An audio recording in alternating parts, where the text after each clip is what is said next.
Okay, that was a rather long introduction, but but it sounds good. Yeah, I was supposed to be here on the first Sunday of the new year, 2024, but I had the flu, and it's been a while since I had the flu, and it was sort of uncomfortable, so I decided not to infect anybody else, and so I'm happy to be here today, and must say I'm feeling good and getting ready for the next rainfall. So I'm going to talk about meaning today, and I'm going to talking about cause and effect today, according to Buddhism. And what got me started in thinking about this was an earthquake tsunami a few years ago in Thailand. And some of you may remember that, and it was amazing to see the video footage of that, and people running on the beach, and the water just sort of took over, which means ultimately that we're not in charge at all. And I was listening to some news reports, and I was just blown away, because number one, the Christian minister said, it's God's will. I'm going, man. Number two, the Buddhist monk said, it's their karma. And I'm going, man. And I know on the news we want to make it simple and see if we can get some one-word conclusions, and this is why, and there's only one reason, and da-da-da. But I couldn't buy it. So I've been studying and understanding and looking for something more realistic, if you will. And I found it. I found it in Buddhism. It's called the 5 niyamas, the 5 causes, the 5 reasons stuff happens, which is really useful in 2024, because you look around and you say to yourself, why is this happening? What is wrong? We got the politics, we got the weather, we got a bunch of unhappy people.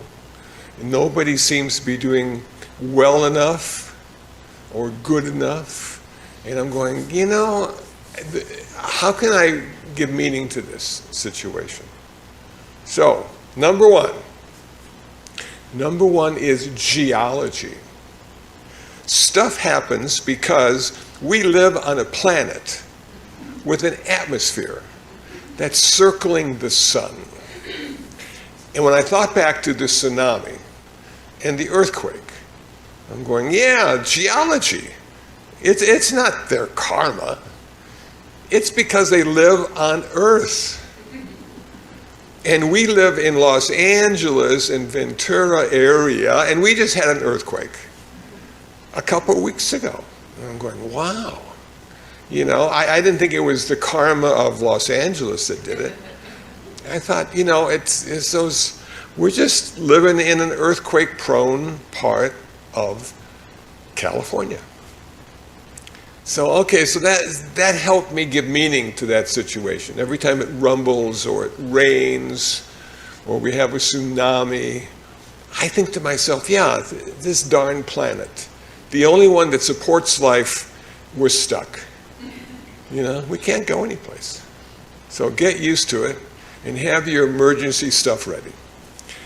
Number 2 is biology. Stuff happens to us because of our biology. Now, the reason I'm wearing a hat today is because it's cold. And in my family, we have receding hairlines. So the top of my head always gets a bit chilly in cold weather. Thankfully, I've got a hat. I can blame the men in my past and the legacy they've given me, but you just wear your hat and go, at least you're here. But some people have biology and things keep going wrong. They fix this and then that goes wrong, and they fix that and this goes wrong, and then they start getting a little older, 40, 50, and that goes wrong, and it never works the same, and you just go, why? It's because of your biology. You're a human being. You walk the earth with the other animals on the planet, and we're prone to certain things happening to us. And aging is the biggest trip of all. You know, in April I'll be 75, and I'm going, man, who would have thought I would have made it to 75? And what do I have to look forward to? And then I stopped thinking after that. I just, we'll just wait and see what happens. So biology is important. Geology is important on to why things happen. Number 3, we come to it, karma. The moral aspect of why things happen to you. Now, let me explain karma from a Buddhist perspective. One of my favorite bumper stickers in the 1970s was, what goes around comes around. And I thought to myself, how profound is that? I want to get one for my bumper too, just to let everybody know the wisdom I have come to understand. But it doesn't quite work that way. Okay, so karma has 3 aspects. It has speech, it has action, it has thought. Okay? Now, because of speech, action, and thought, we create consequences. So if you have a pleasant thought, there may be a pleasant consequence for that. It might make you happy and peaceful and serene. Pleasant thoughts are wonderful. And as we age, it's always good to pack away a few pleasant thoughts for the journey. Because I don't know if this happens to you, but often I'm up at 3 o'clock in the morning, which in LA is a good time to be awake because it's probably the quietest time of the whole day. And I'm thinking about 27 years ago when I did this or I said that, and what a fool I was, and I made people uncomfortable, and why did I say it? And now it's 3:10 in the morning, and I'm trying to go back to sleep. And then another thought comes, and another thought comes. I'm waiting for the pleasant thoughts. And another thought comes. I'm going, wow, okay. I just have to say out loud, literally, may I be peaceful, happy, and free from suffering. And I lay down and wait for sleep to occur. Sometimes it takes a little while, so then I start feeling the sensation of breath going out and in. No concepts there, just a sensation, present moment experience. Back to sleep. Okay. So karma and thought is important. It's good to have skillful, wholesome thoughts if you can. Number 2, karma, speech. Man, it creates a lot of happiness and a lot of sadness. And now we're sort of stuck in this political stuff. And everybody's talking, and they're not talking nice. And you just listen to it, and you go, how much agony and anguish and fear are they creating by what they say? You know? And now they say Russia's going to have rockets with atom bombs to get all the satellites. And I'm thinking, what's going to happen to my internet if they get all the satellites? Man. So speech can cause a lot of suffering, or it can cause a lot of peace and tranquility. So it's important to speak well. And as my mother used to tell me, if you can't say anything nice at all, don't say anything. Sometimes silence makes you sound so wise. And once that first word is uttered, they know. They know. And then we have action. How many actions do we do every day that cause suffering to ourselves or others? And do we even think about it? Sometimes we're just on automatic, and we're just reacting to all the stuff around us. We're not responding in a skillful, wholesome way. We're simply reacting. Okay. You know, the mosquito bites you when you slap the mosquito. Well, how about if you didn't slap the mosquito? And you wouldn't cause any suffering to the mosquito, and you'd have some good karma consequence because you didn't take that life. You know, and most people are going to go, no, it's better to kill the mosquito. And if the mosquito has malaria, you're absolutely right. But I don't think we get malaria in LA. Maybe we do, you know, but it's just, can you think, speak, and act in a skillful, wholesome way that reduces suffering rather than increases suffering? And if you can, that would be considered good karma. So stuff happens to us because of karma. Number 4, the Dharma. Now, the Dharma may not mean much to you, but if you're a Hindu or a Buddhist, that word is significant. And in Buddhism in particular, we use the word Dharma to explain the teachings of the Buddha, but we also use it to explain the ultimate reality. So Dharma is a reason to understand suffering. If you're suffering, the Dharma says, of course, all human beings suffer. But there's an answer. And the answer is nirvana. And there's a path. And the path is the Eightfold Path. And if you follow the Eightfold Path, you won't suffer anymore. So we use Dharma to give meaning and understanding to our own personal suffering. Now, it doesn't have to be big suffering. It doesn't have to be a car accident that's going to cost you $3,000 unless you bought that insurance that everybody's talking about, because we all know it's just a matter of time until we're going to have an accident. Talk about fear. Or how about you having a bad hair day? Or how about they ran out of your favorite donut at the donut store? These are all levels of suffering that we have to deal with constantly.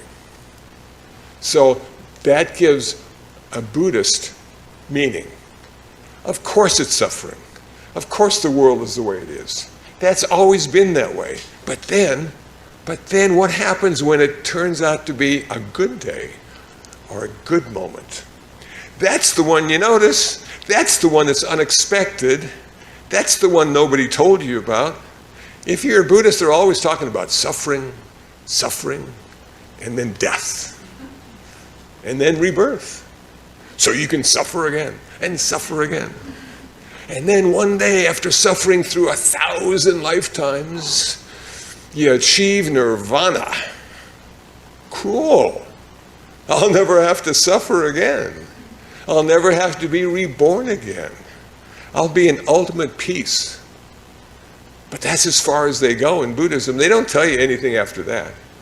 Where is nirvana located? Well, it doesn't have a beginning and it doesn't have an end. So where is it located? Well, it's not really located. You're always sort of in nirvana, you just don't know it. You got to get rid of a lot of stuff. And once you get rid of all the stuff that's preventing you from experiencing nirvana, there you are. And you never have to be reborn again. Is that forever? Well, no, we don't have a forever. It just doesn't start and doesn't end. So what does that all mean? I have no idea. But that's what they say. That's what the Dharma says. And there's like 100 books. There's the Four Noble Truths and the Eightfold Path and the 7 Factors of Enlightenment, and there's this and there's that. And so if you want meaning for your own personal suffering, we got it. And if you want to end it, we got that too. Number 5, the biggest rascal of them all, the mind. The mind causes a lot of things to happen. And it causes us to happen. I don't know if you ever thought about that, but I was speaking to a guy named Dixon today, and he went to a Zen temple 50 years ago. And he knocked on the door and they let him in. And they said, "Who are you?" And he said, "I don't know." That's the perfect answer. If you ever go to a Zen temple and they ask you who you are, just, "I don't know." "Who do you want to be?" "I don't know." "Where did you come from?" "I don't know. I'm just in the present moment experience of my life." People call me things. They call me late for dinner. They call me George or Sam or Mary, and that's who I am to them. Husband, wife, grandparents, children, that's who they are. But when it comes down to self-reflection and looking deeply into who you really are, you keep coming up empty. And I'm going to get to that. That is the most profound statement Buddhism can make. You keep coming up empty. So what does the mind do? Its job is to think. We're always thinking. We never stop thinking. Even in deep states of sleep, we're still thinking. We got the dreams and we go, "Wow, this is so cool. I never want to wake up again." And then you wake up again. You go, "Oh man. Now I've got to think about lunch and breakfast, and is there gas in the car?" And I have to do all this thinking just to get through the day. And then there's a lot of critiquing and judging going on. I don't want to be like that person. I wish I had their shoes. Those are cool shoes. And then we start making stuff up. Like we make up America. Now you may think America exists, but only in the minds of Americans. Where does the soul exist of America? When I was at UCLA as a Buddhist chaplain, one day I'm walking through campus and I look around and I said to myself, what's the essence of UCLA? Where does the soul exist?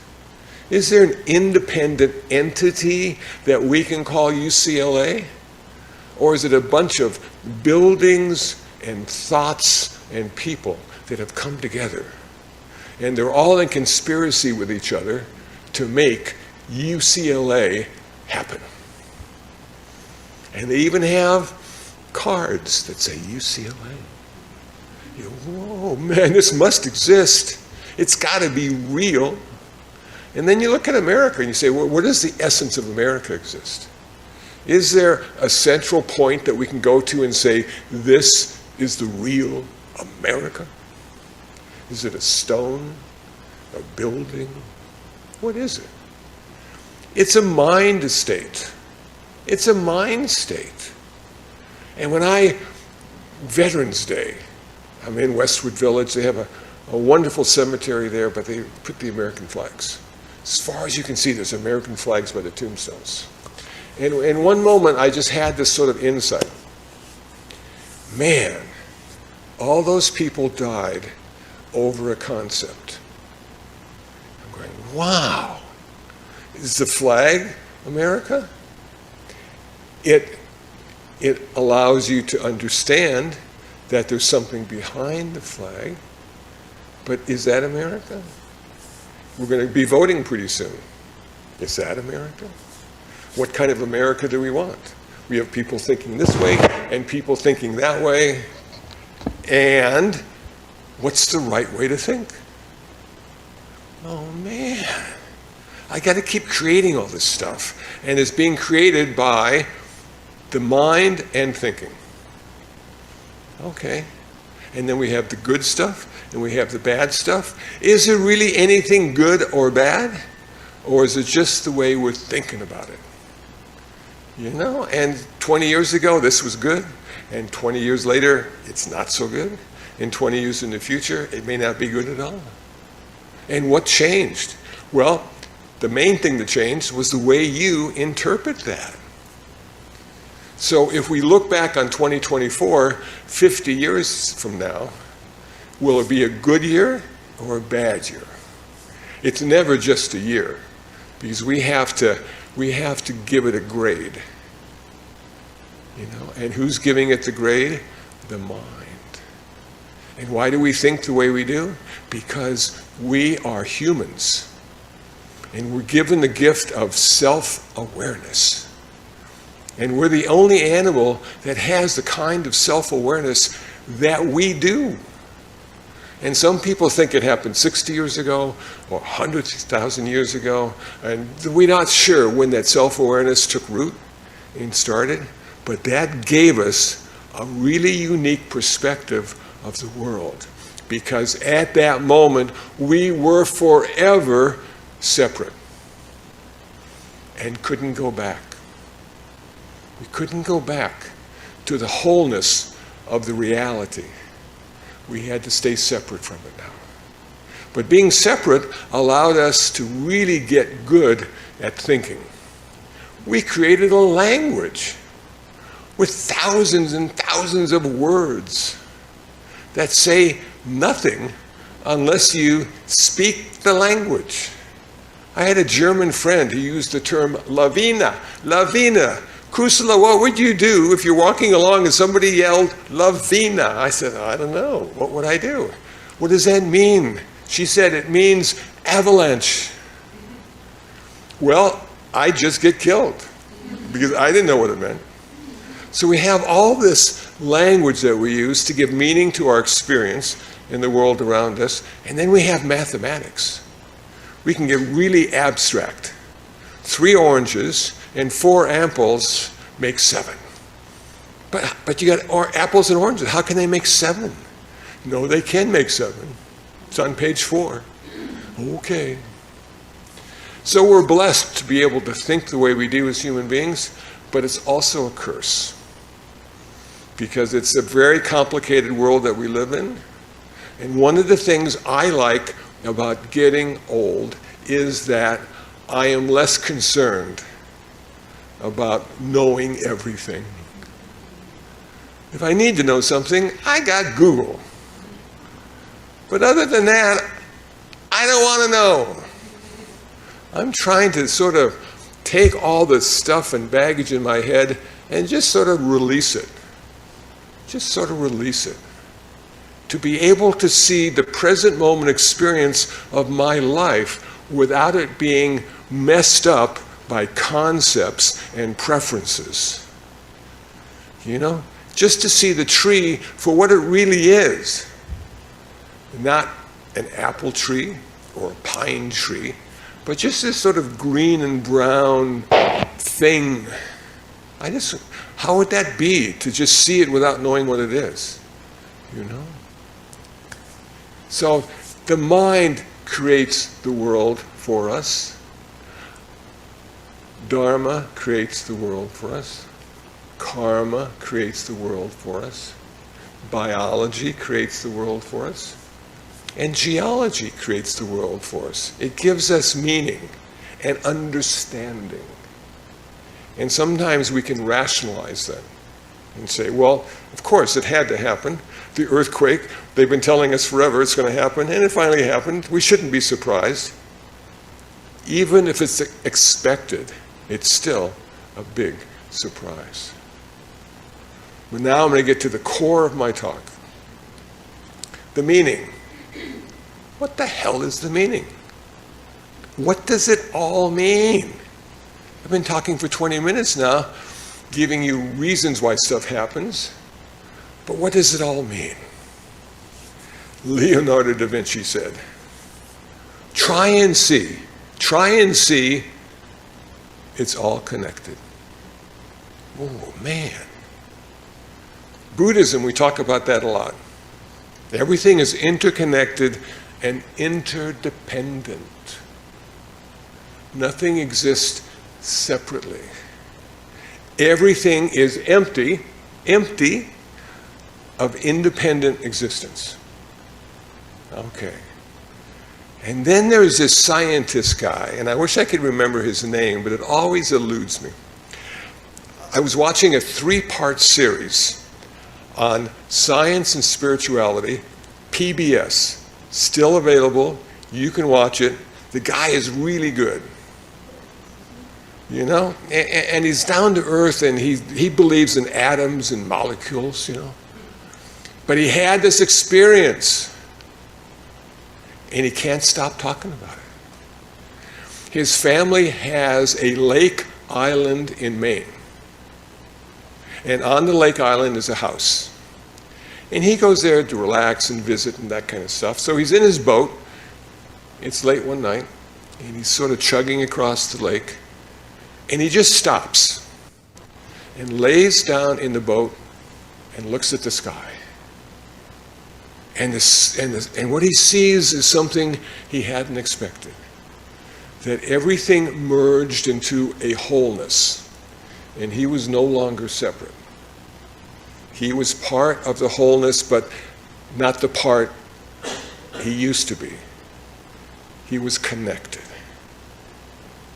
And so he's got a couple interviews on YouTube, and if you can find them, they're really good. It's fun to hear him talk, because he's so practical. And yet he's got this spiritual experience that just rocked his world. And so he said, the meaning is, it's connected. So if you can see that, it will change your life too. Because you won't be able to look at homeless people the same ever again. Because you're connected. And you can't turn away. You can't put your head in the sand. They are you, and you are them. And you sense the suffering. And the Dharma says, perhaps if you think of it in a bodhisattva way, one who takes a vow to end all suffering in the world, which of course is forever, it will change your mind about everything. And maybe you'll try to feed them, or find them cares, find them a place to stay. You might do something that you hadn't planned on or even hadn't thought about, but now you see the connection. And so now your life is forever changed, and you can't ever go back. That's the sad part about the spiritual path. Once you're on a spiritual path, you can never go back to the ignorance you had before. You're stuck. You can only go forward. You can't even stand in the same place because everything keeps changing all around you, all the time. A moment at a time. Everything is new and different. And that's the cool part about realizing this when you get to be 75, that it's all the first time. I've never done this before. I've been here many years, once a year, but this is always the first time. And that makes it exciting. We should never get bored with our life. We should never think it's just going to happen the way it's always happened, because it doesn't. It's new. And you are too. And the moment just keeps being another moment. Somebody said, well, how many moments can you have in a minute? And somebody else said, infinite moments in a minute, because there's no time duration. How many points in an inch on a line? Infinite. So we can have 1,000,000 moments, or we can have one moment, because there's no duration. And this can be our moment. And we look at the world in a radically different way, like the scientist on the lake. And it changed him forever, and it changes you forever as well. So I'm going to stop there and say, Happy New Year! This is the first one we've ever had. And I brought my harmonica. I'm glad somebody wants to hear it because it makes me happy. And so here's a little blue in the key of G.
Thank you for listening.